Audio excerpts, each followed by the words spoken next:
ஜானகி, ஜானகி, கார்த்திக் வந்துட்டானா? இதோட 5 தடவைக்கு மேல கேட்டுட்டீங்க மாமா. நீங்க மோகினி இந்த வீட்டுக்கு வர்றதுல அவ்வளவு ஆர்வம் அக்கறை இருக்கு உங்களுக்கு. அவ பேயா நடிச்சு என்ன கொடுமைப்படுத்தினதெல்லாம் உங்களுக்கு தெரிஞ்சும் அத பத்தி நீங்க கொஞ்சம் கூட நினைச்சு பார்க்க மாட்டீங்க மாமா. ஏன்னா அவளால எந்த கஷ்டமும் நீங்க படல, அதனால உங்களுக்கு புரியல மாமா. மனிதர்களுக்கு மன்னிக்கிற குணம் இருக்கிறதுனாலதான் அவன் மனிதனாவே இருக்காமா. எனக்கு நீ வேற மோகினி வேற இல்லம்மா. நீ இப்படி செஞ்சுட்டு வெளியில போய் கஷ்டப்பட்டாலும் நீயும் திரும்ப வரணும்னு தாமா நினைப்பேன். சம்மந்தியோட நல்ல குணம் மன்னிக்கிற குணம் உனக்குள்ளயும் இருக்குமா, அத மறந்துடாத. ஏன் ஜானகி சம்மந்தி வருத்தப்படுற மாதிரி இப்படி பேசுன? விடுங்க சம்மந்தி, ஜானகியும் கிருஷ்ணாவும் ஒரே குட்டையில ஊர்ன மட்டைங்கதாம்மா. என்ன மாமா உதாரணம் இது? சொல்றதுதான் சொல்றீங்க, ஜாடிக்கேத்த மூடி 2 பேரும் சொல்லலாம்ல. இது ஒரு வருத்தமாமா?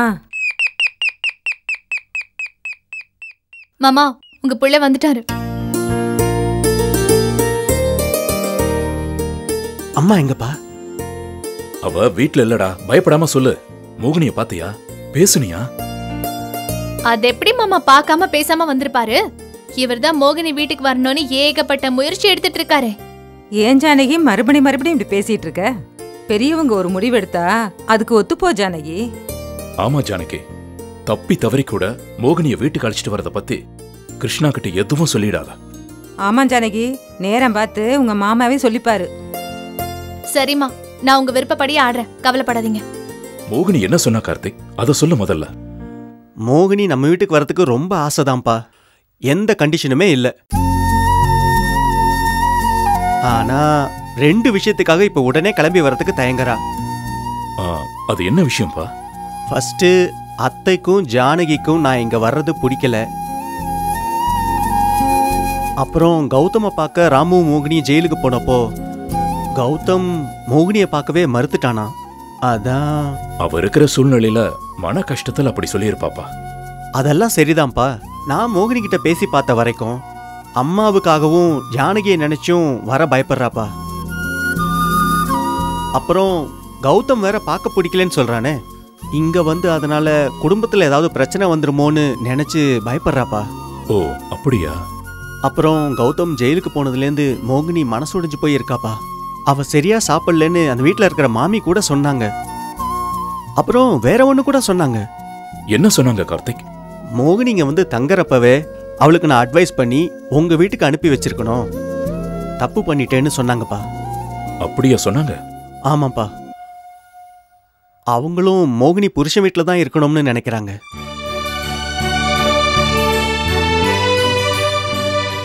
இப்ப என்னப்பா செய்யலாம்? அம்மா மனசு மாதிரி கூப்பிட்டா மோகினி உடனே நம்ம வீட்டுக்கு வந்துருவாப்பா. ஜானகி, நீ என்ன நினைக்கிறமா?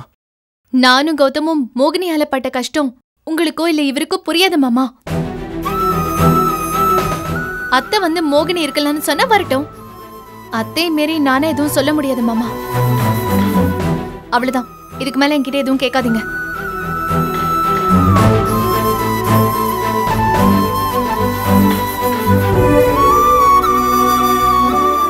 கிருஷ்ணா அவ்வளவு சீக்கிரம் மனசு மாறி மோகினி வீட்டுக்கு வர சம்மதிப்பாளா?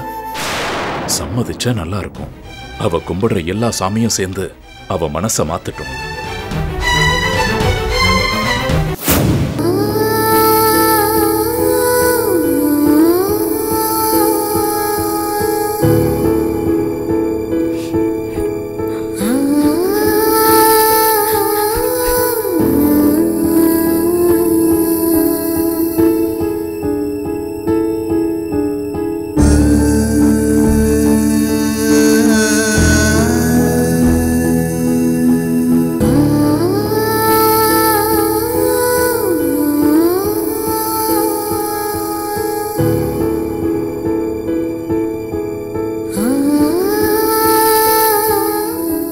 இப்படி பண்ண? எங்களை எல்லாரையும் விட்டுட்டு போக எப்படிமா உங்களுக்கு மனசு வந்துச்சு?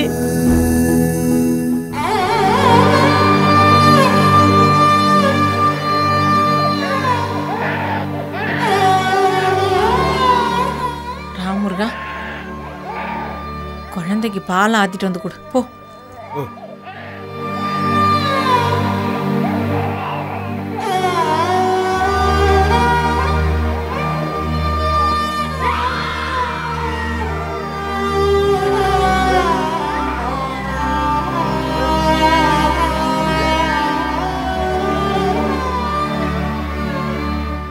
சம்பந்தி, நான் கடைக்கு போய் அவளுக்கு ஒரு புடவை கூட வாங்கி கொடுத்தது இல்லை. எல்லாத்தையும் அவளே பார்த்துக்கிட்டா. எனக்கு சேவை செஞ்ச அவ காலம் முடிச்சு போச்சு. போயிட்டா. சம்பந்தி, கொஞ்சம் அமைதியா இருங்க. என்ன சம்பந்தி நீங்களே? இல்லைங்க சம்பந்தி, ஒரு 10 நிமிஷம் கூட அவ சந்தோஷமா இருக்கிற மாதிரி நான் பேசுறதே கிடையாது. நினைச்சு பார்த்தா எனக்கே வெக்கமா வேதனையாவும் இருக்கு. என் மேல எனக்கே வெறுப்பு வருது சம்பந்தி.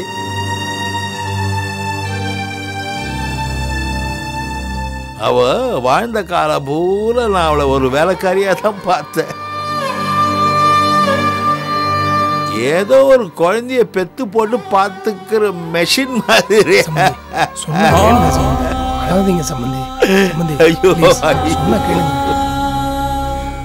எல்லாம் இப்ப பேசுங்க. உயிரோடு இருக்கும்போது கவனிக்காதீங்க, அன்பு காட்டாதீங்க.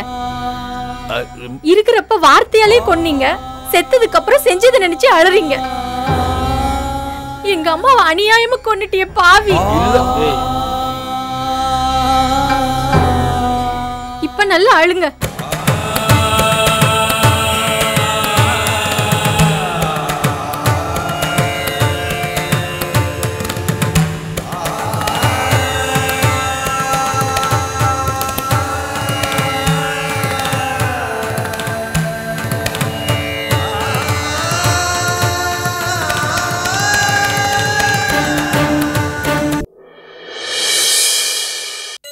கடவுளே, நான் வேலைக்காரியா நடிச்சாதான் என் கல்யாணம் நடக்கும்னு ராஜேஷ் சொன்னான். அதனால தான் நானும் நடித்தேன். கல்யாணமும் முடிஞ்சு போச்சு. ஆனா என் நடிப்புக்கு இன்னும் ஒரு முடிவு வரலையே கடவுளே. அந்த கஷ்டம் மட்டும் பத்தாதுன்னு இப்போ என் மருமக வேற புருஷனை கூட்டிட்டு வாங்குறா. என் பிள்ளையும் புருஷனா நடிக்கிறதுக்கு ஆள் தேடிக்கிட்டு இருக்கான். நடிக்க வரவன் எப்படி இருப்பானோ என்னவோ தெரியலையே கடவுளே. உண்மைய சொன்னா நிச்சயமா ராதா கோவிச்சுக்கிட்டு போயிடுவா. பைத்தியக்காரி. அவளுக்கு மாமியார் இருக்கக்கூடாதான், நாத்தனார் இருக்கக்கூடாதான். நீ தான் எங்களை இந்த கஷ்டத்துல இருந்து காப்பாத்தணும் கடவுளே. புருஷனா நடிக்க போறவன் வரப்போறானுங்கிற பயத்துல யசோதா சாமி கும்பிடுறா. இந்த வீடு சொத்து எல்லாமே அவளோடது. அவளுக்கு இந்த நிலைமை வந்துருச்சு. என்ன பண்றதுன்னே புரியல. கம்பெனி ஸ்ட்ரைக்ல இல்லாம இருந்திருந்தா நான் வீட்டிலேயே இருந்திருக்க மாட்டேன். மருமகளுக்கும் இந்த சந்தேகம் வந்திருக்காது. எல்லாம் தலையெழுத்து.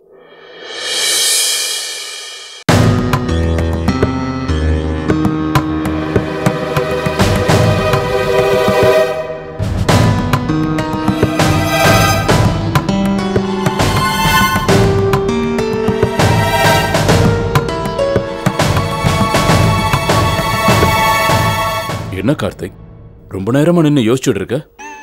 ஆமாப்பா, என்ன பண்றதுன்னு எனக்கு புரியல. மோகினியை வீட்டுக்கு அழைச்சிட்டு வரதை பத்தி தானே சொல்ற? ஆமாப்பா, அம்மா ஒரு வார்த்தை வீட்டுக்கு வான்னு சொன்னா போதும், உடனே மோகினி வீட்டுக்கு வந்துருவாப்பா.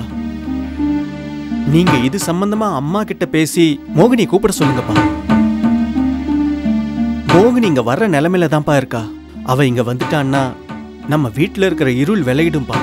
கௌதம் நிரபராதின்னு தெரிஞ்சு வெளியில வந்துடுவான்னு தோணுதுப்பா. நீ சொல்றது சரிதான்ப்பா. மோகினிய பத்தி பேச்செடுத்தாலே கிருஷ்ணா தாம் தூம்னு குதிப்பாளே. உங்க அம்மா புடிச்ச புடிவாதத்துல நிக்கிறாளடா. தான் மட்டும்தான் உலகத்திலேயே நீதி நேர்மையோட இருக்கிற மாதிரி பேசுவா. என்ன சிச்சுவேஷன்ல இருக்கோம், அதை எப்படி ஹேண்டில் பண்றது, பிரச்சனையில இருந்து எப்படி வெளியில வர்றதுன்னு யோசிக்கவே மாட்டா. பைத்தியக்காரி.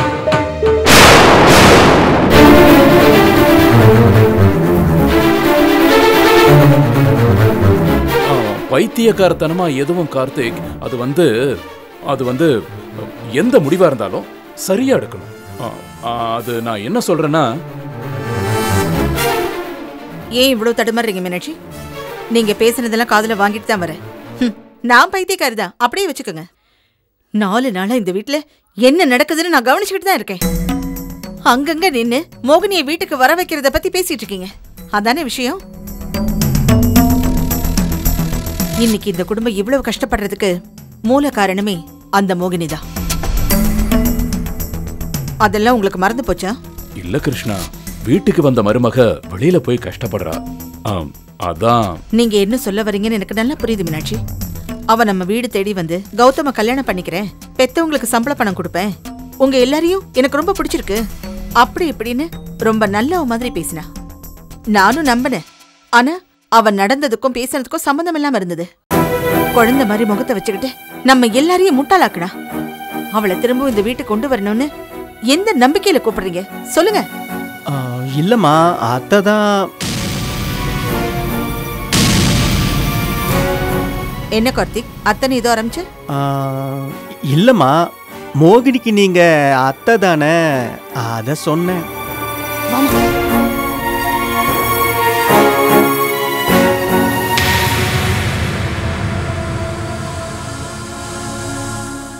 ஏமா பாத்தியா, சும்மா இல்லாம நீ பேசின பேச்சால என்ன ஆகுதுன்னு பாத்தியா? நீதான் மோகினியை கூட்டு வர சொன்னே வீட்டுக்கார வாயை திறந்தாரு. நல்ல வேலை மாமா சொல்ல வேணான்னு தலையாட்டி நம்மளை காப்பாத்தி விட்டாரு. நான் நல்ல நினைச்சுதாண்டி சொன்னேன். இல்லம்மா, சும்மா இருந்த சங்க ஊதிக்கு எடுத்துட்ட. நீ உன் கடைசி காலம் வரைக்கும் எங்கே இருக்கணும்னு நான் ஆசைப்படுறேம்மா. நீ தேவையில்லாம குடும்ப விஷயத்த பேசி கெட்ட பேர் வாங்கிக்காதம்மா. அத்தியோட குணம் தான் உனக்கு தெரியும்ல. இல்ல ஜானகி, நான் பண்ண பாவத்துக்கு பரிகாரம் பண்ணியே தீரணும்னு நினைக்கிறேன். அதனால கஷ்டம் வந்தா நான் அனுபவிச்சுட்டு போறேன், பரவாயில்ல. நீ சொன்னாலும் கேட்க மாட்ட, திருந்தவும் மாட்ட.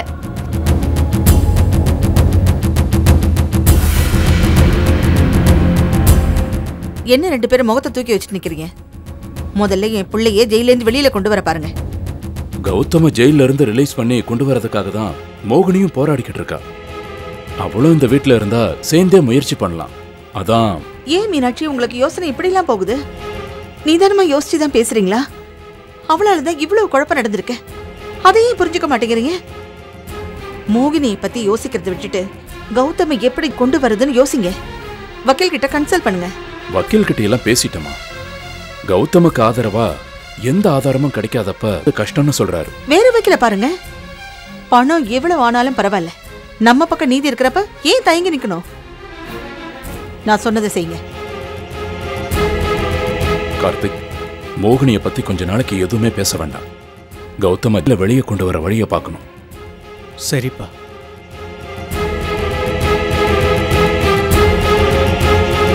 தேவராஜ சரண்டராக சொல்றத அப்புறம் பார்த்துக்கலாம். முதல்ல கௌதம வெளியே கொண்டு வர வழியை பார்க்கணும்.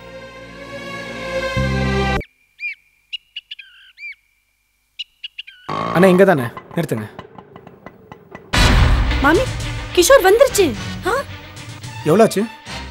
100 ரூபாவா?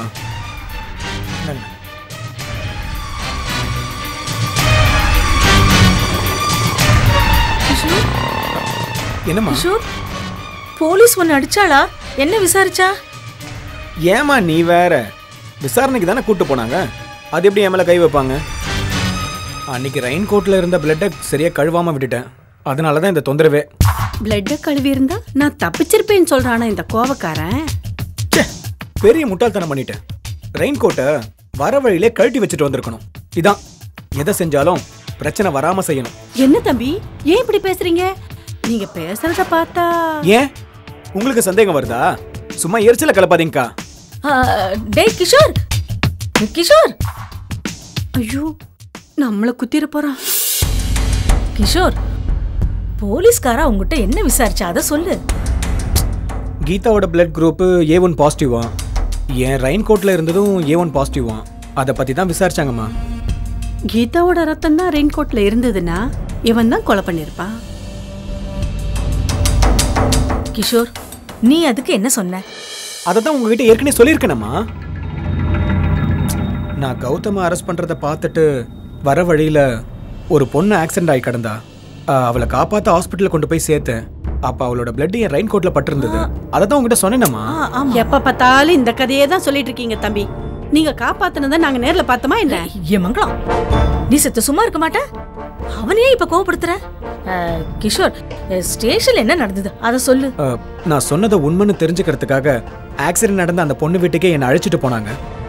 அந்த பொண்ணுகிட்ட பேசி அதுக்கப்புறம் நான் காப்பாத்தினது உண்மை தெரிஞ்சுக்கிட்டாங்க. அப்புறம் அந்த பொண்ணோட பிளட் குரூப்பும் A1 பாசிட்டிவ் தாமா. அதுக்கப்புறம் போலீஸ் என்ன பண்ணுவாங்க? என்ன பண்ணுவாங்க? என்ன பண்ணுவாங்க? என்ன பண்ணுவாங்க? என்னதான் பண்ண முடியும்? சரி சரிடா, கடைசியில போலீஸ்காரா உன்னை என்ன சொல்லி அனுப்பி வச்சா? பிளட்ட டிஎன்ஏ டெஸ்டுக்கு அனுப்பியிருக்காங்களாமா. இந்த ரிப்போர்ட் வரதுக்கு 10 நாள் ஆகுமா. ஓ, அந்த ரிப்போர்ட்ல கீதாவோட பிளட் தான் என் ரெயின் கோட்ல இருக்குன்னு வந்ததுன்னா என்ன அரெஸ்ட் பண்ணிடுவாங்களா? இல்ல ஆக்சிடென்ட் ஆன பொண்ணோட பிளட்னா என்ன தொந்தரவே பண்ண மாட்டாங்களாமா. ரெயின் கோட்ல ஒரு சின்ன சத துணுக்கு வேற இருந்துச்சான். அதையும் டெஸ்டுக்கு அனுப்பிச்சிருக்காங்களாம். ஒரே பயமுறுத்துற மாதிரி பேசுறாங்கம்மா. அப்போ நான் ஏமா பயப்படணும்? டேய் கிஷோர் கண்ணா, உண்மையே சொல்லிடுறா. நீ பேசுறதெல்லாம் பொய் மாதிரியே இருக்குடா. எனக்கு மனசு படபடன்னு வருதுடா. என்னம்மா நீங்க? என்னம்மா நான் தான் கொலை பண்ணிட்டு வந்த மாதிரி சொல்றீங்க? நான் சொல்றதெல்லாம் உண்மைமா. நான் நம்புறேன்டா, ஆனா போலீஸ்கார நம்ப மாட்டாளே. மறுபடியும் வந்து விசாரிச்சா என்னடா பண்றது? போலீஸ்லாம் என்ன எதுவும் பண்ண முடியாதுமா. இத பாருமா, ஒரு துணி கடையில துணி வாங்கின பில்ல கூட நான் 3 மாசத்துக்கு அப்படி பத்திரமா வச்சிருப்பேன். இவ்வளவு உஷாரா இருக்கிற என்ன போய் போங்கம்மா நீங்க வேற. இதுக்கெல்லாம் போய் பயந்துகிட்டு என்னால யாரும் ஒண்ணும் பண்ண முடியாது. இவன் பேசுறத பார்த்தா கொலை பண்ணா கூட தப்பிச்சிருவேன்னு சொல்ற மாதிரி இருக்கே. என்னக்கா பேந்த முழிச்சுக்கிட்டு இருக்கீங்க? உங்களுக்கு ஏதாவது டவுட் இருக்கா? டவுட்டே இல்ல தம்பி. எப்படி இருந்தாலும் நீங்க தப்பிச்சா அதுவே போதும் தம்பி. அதான் தப்பிச்சிட்டேனே. தப்பிச்சாச்சு தப்பிச்சாச்சு தப்பிச்சாச்சு தப்பிச்சாச்சு தப்பிச்சாச்சு தப்பிச்சாச்சு. ஏண்டி மங்களம், தப்பிச்சாச்சுன்னு சொல்லிட்டு போறான். இவன் இப்படி பேசுறதுனால தான் இவன் மேல எனக்கு சந்தேகமே வருது. டிஎன்ஏ ரிப்போர்ட்டை பத்தி ஒரு கதையில படிச்சிருக்கேன். அது கரெக்டா ஆளை காட்டி கொடுத்துருமாமே. தலையெழுத்து என்னவோ அதான் நடக்கும் மாமி. எனக்கே மண்டை குழம்புது. நீங்க போய் மத்தியான சமையல கவனிங்க. பால் தீஞ்சு போச்சு, எப்படியும் காஃபி கிடைக்காது. நான் வரேன்.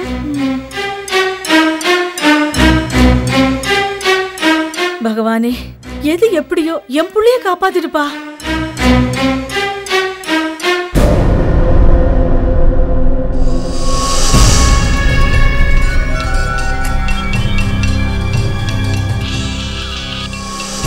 ஹலோ, சொல்லுங்க கிஷோர், என்ன விஷயம்?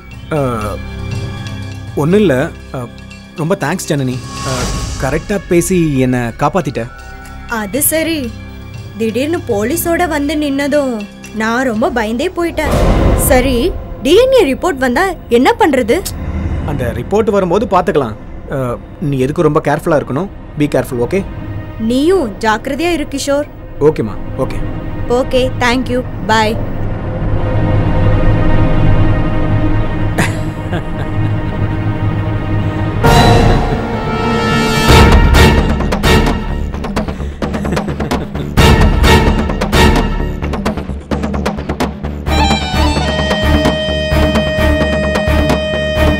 யாரோ ஜனனிங்கிறவகிட்ட பேசி ஜாக்கிரதையா இருன்னு சொல்றான்.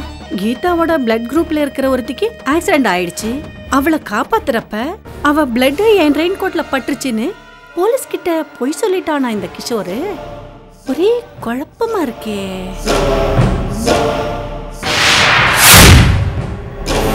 என்ன பண்ணுவாங்க? என்னதான் பண்ண முடியும்? பேசுறதெல்லாம் பார்த்தா நம்பியார் வில்லத்தனம் பண்ற மாதிரி இருக்கே. டவுட்டே இல்லைங்க, சத்தியமா கீதாவை இவன் தான் கொலை பண்ணிருக்கான்.